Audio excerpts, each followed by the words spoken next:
আসসালামু আলাইকুম, ওয়েলকাম করছি রিয়াসাদ আজিম। ভিন্ন ধর্ম মতাদর্শে যারা শুনছেন সবার প্রতি আন্তরিক কৃতজ্ঞতা। রাজশাহী কি অসাধারণ ক্রিকেট খেলে টপ থ্রিতে এই মুহূর্তে অবস্থান করছে। দুর্বার রাজশাহীর দুর্বার পারফরমেন্স, সবশেষ 3 ম্যাচে টানা 3 জয়।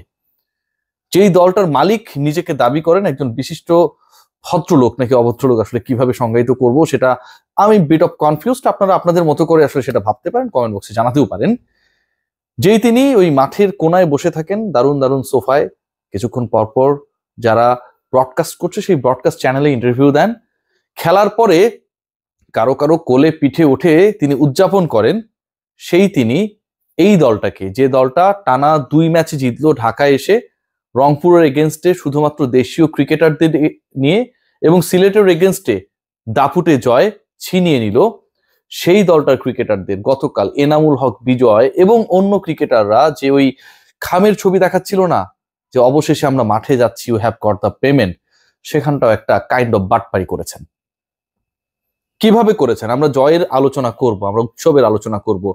এই দলটার মালিক যে আসলে মিস্টার শফিক না, বরং বাংলাদেশের ক্রিকেটাররা যারা বিনা পারিশ্রমিকে অলমোস্ট খেলছেন, যারা গত 18-20 দিনের ডিএ পর্যন্ত পান নাই, যারা নিজেদের টাকায় লাঞ্চ ডিনার করেন এবং আজকের এই জয়ের রাতেও হয়তো রাতের খাবারটা কারো বাসা থেকে আসবে অথবা কেউ পাশের রেস্টুরেন্ট থেকে অর্ডার করে নিজের পকেটের টাকায়, ক্রেডিট কার্ডের টাকায় খাবেন, সেই পার্টিকুলার ক্রিকেটাররা দুর্বার রাজশাহীর সত্যিকারের মালিক।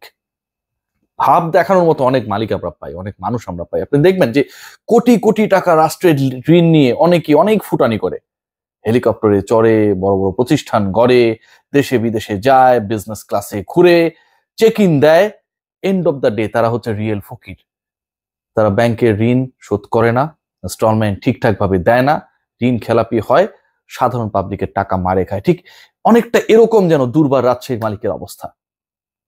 তিনি যে ভাপ নিচ্ছেন, কেক কাটছেন, কোলে উঠছেন, সেই তিনি ওই পার্টিকুলার ম্যাচ, যেই ম্যাচে ক্রিকেটারদের খেলা নিয়ে সংশয়, সেখানে দিয়েছেন যে চেক, সেটা হচ্ছে ক্রস চেক।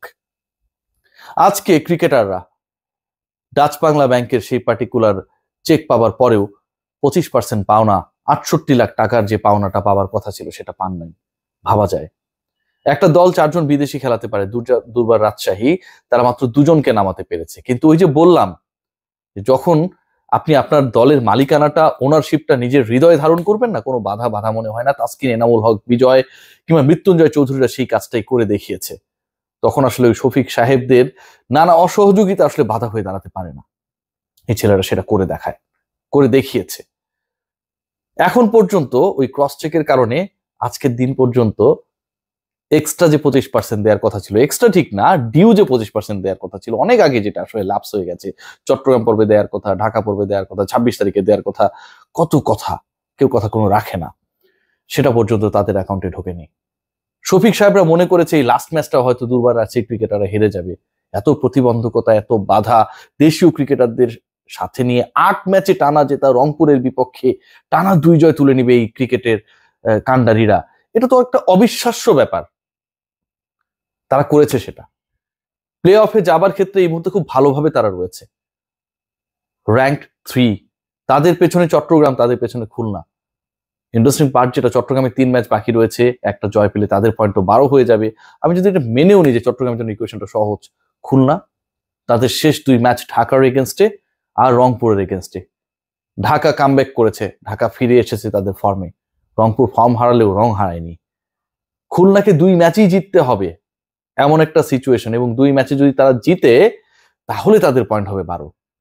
দুর্বার রাজশাহীর সমান রান রেটের হিসাব আসবে। জিততে হবে চট্টগ্রামকেও। নিজেদের কাজটা সবার আগে করেছেন আমাদের তাসকিন আহমেদরা। অসাধারণ একটা দল, যে দলে এনামুল হক বিজয় এখন পর্যন্ত টুর্নামেন্টের সেকেন্ড হাইয়েস্ট রান গেটার, যে দলে তাসকিন আহমেদ পুরো টুর্নামেন্টে হাইয়েস্ট উইকেট টেকার এবং বিপিএল এর ইতিহাসে এক আসরে সর্বোচ্চ উইকেটের মালিক। ভাবা যায় সেই দলের মালিকের এই ছাঁচরামো। ক্রস চেক করে দিয়েছে, অ্যাকাউন্ট পে চেক দিয়েছে। কেন দিয়েছে? কারণ ক্রিকেটার তার ব্যাংকে দিবে, সেই ব্যাংক সংশ্লিষ্ট শাখায় পাঠাবে, তারপরে সেখান থেকে সেটা ক্লিয়ারেন্স হয়ে ক্রিকেটারের অ্যাকাউন্টে টাকাটা আসবে। কালকে সকাল নাগাদ আমরা হয়তো ক্লিয়ার হয়ে যাবো যে শেষ পর্যন্ত টাকা ঢুকছে কি ঢুকছে না, কজন টাকা পেলো কি পেলো না। অথচ এটা হওয়ার কথা ছিল নগদে, পারফরমেন্স নগদে, টেবিলে 3-এ ওঠা নগদে। দুর্বার রাজশাহীকে প্লে অফে তোলার অধ্যবসায় নগদে, কিন্তু যারা মালিক পক্ষ তাদের সকল কর্মকাণ্ড বাকিতে। শুধুমাত্র কেকটা কাটা আর কোলে উঠে দারুণ একটা স্মাইল দেয়া, মিডিয়া গ্রুপে বেহায়ার মতো সেই ছবি সেই ভিডিও পাঠানো, এগুলোতে কোনো বাকিতে তারা বিশ্বাসী না, এগুলো তারা নগদে করেন। ভাবা যায় যে একটা দলের বিদেশি ক্রিকেটাররা স্ট্রাইক করার পর যেই বাস ট্রাভেলস, দেশ ট্রাভেলস, তারা পর্যন্ত সেটা স্ট্রাইক করে। বিসিবি নাকি 5 লাখ টাকা দিয়েছে যেন ক্রিকেটারদের আনা নেওয়ার কাজটা ঠিকঠাক ভাবে করা হয়। দুর্বার রাজশাহী মালিকের মন আজকে অনেক খারাপ। দল যদি প্লে অফে চলে যায়, অলমোস্ট চলে গেছে, তার মানে আরো ম্যাচ বাকি। এবং মজার ব্যাপার, সেই প্লে অফের ম্যাচ, প্রথম ম্যাচটা যখন তারা খেলতে নামবে, সেটা আজকের ডেট থেকে প্রায় সপ্তাহখানেক দূরে। এই 7 দিনের অতিরিক্ত হোটেল ভাড়া তাদের দিতে হবে। টিএডিএ তো দেয় না, এটা একটা অভ্যস্ততায় পরিণত হয়েছে। ক্রিকেটাররা এখন নিজেদের টাকায় লাঞ্চ ডিনার করে ফেলতেই পারে, তাদেরকে আনতে হবে, বাস ভাড়া দিতে হবে, কত পরিশ্রমের ব্যাপার। দুর্বার রাজশাহী মালিক যেন বিশাল লসে রয়েছেন। রাজশাহীবাসী অসম্ভব শান্ত, অসম্ভব শান্তিপ্রিয় মানুষ, উত্তরবঙ্গের দারুণ একটা জনপদ। সেখানকার মানুষেরা আমার কমেন্ট বক্সে যখন লিখেন যে আসলে আমরা সবাই মিলে চাঁদা তুলি, বিকাশে, নগদে আমরা এই দলটাকে হেল্প করি, খারাপ লাগে আসলে। ক্রিকেটারদের প্রতি তাদের সেই শহরে, যেই শহরের নামে এই দলটা, মানুষের ভালোবাসা, আবেগ, কোনো কিছুর কমতি নেই। কিন্তু যিনি আসলে এই দল নিয়েছেন, তার আসলে ধান্দাটা ছিল অন্যরকম। একজন মানুষ দল নিয়েছে 1.5 লাখ 2 লাখ টাকার জন্য, হোটেল ছাড়তে পারে না। ভাবা যায় ক্রিকেটারদেরকে ম্যাচের ডেতে হোটেল চেঞ্জ করতে হয়, ভাবা যায়। মৃত্যুঞ্জয় চৌধুরী সবশেষ 2 ম্যাচে 7 উইকেট নিয়েছে। দুর্বার রাজশাহীকে দুর্বার করে তোলার ক্ষেত্রে সবচেয়ে বড় ভূমিকা তো এই তরুণ ক্রিকেটারের, Mrityunjoy Chowdhury. Remember the name. সেই মৃত্যুঞ্জয়ের টাকা নিয়ে কত জল ঘোলা হয়েছে, এখনো টাকা পেয়েছেন কিনা সেটা নিয়েও সংশয় রয়েছে। 25% যে টাকাটা পান নাই, এটা নিয়ে কোনো ডাউট নেই। ওই যেটা বললাম যে অ্যাকাউন্ট পে চেক দিয়েছে, সেই চেকটা দেওয়ার পরে সংশ্লিষ্ট ব্রাঞ্চ থেকে, যেখান থেকে এটা মাদার ব্রাঞ্চ, সেখানটায় যাবে, সেখান থেকে ক্লিয়ারেন্স হয়ে পার্টিকুলার ক্রিকেটারের অ্যাকাউন্টে আসবে, মানে অনেক কাহিনী এখানটায়। যে ম্যাচটা ডু অর ডাই, যে ম্যাচটায় জিতলে শেষ পর্যন্ত দুর্বার রাজশাহী টপ 4-এ খেলার একটা বড় সম্ভাবনা জাগিয়ে রাখবে, সেই ম্যাচেও 4 জন বিদেশি নামানোর সামর্থ্য মালিকের হয়নি। ভাবা যায় রায়ান বালের সাথে আরো একজন, ভাবা যায়।